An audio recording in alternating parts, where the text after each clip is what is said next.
我嚟企佢，我嚟，嚟嚟。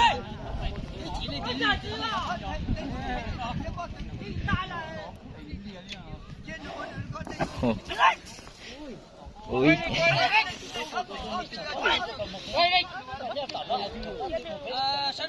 Sắp sỏi cả rồi, để nó cả rồi sắp sỏi.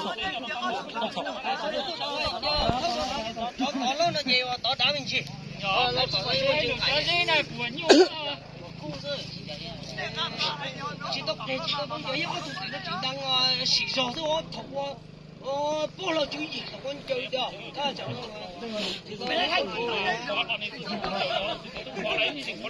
Toàn đây cơ. Chạy tới lùi đấy. Món gì được. Đưa lùi lại. Nhá, tí ạ. Cái thằng ngoài đây. lấy lên, nào. Nào lấy lên. Sao lên? Nào lên. Đó nó có gì tập kéo.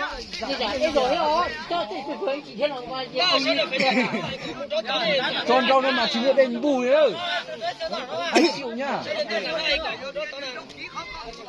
Đêm có tiền đền bù. Sao được phải tốt đã nó cải thiện này. Nào, đánh vào.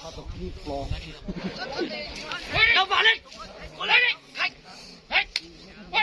Tụi nó chỉ tấn công. Tụi nó có chơi dạ. Có lên chụp con tàu ý à? Mình chỉ có dạ. Giờ tụi nó nhặt trói, tụi nó lúc qua. Bây giờ tụi nó này, tụi nó nhặt trói, tụi nó lúc qua tụi nó. Tụi nó nhỏ cái chẳng khẩu, tụi nó sâu, tụi nó chẳng còn sâu nữa. Trò đó luôn chứ. Giờ trói ý dạng mà tụi nó luôn. Tụi có bây giờ trả lại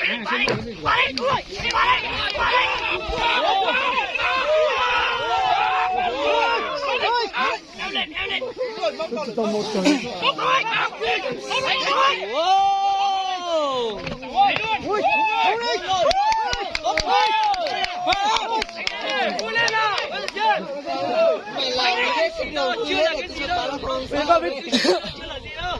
Chỗ mà thấy có nhiều cho tao muốn cứ tụi con chơi nổi lên cho thằng điên chưa?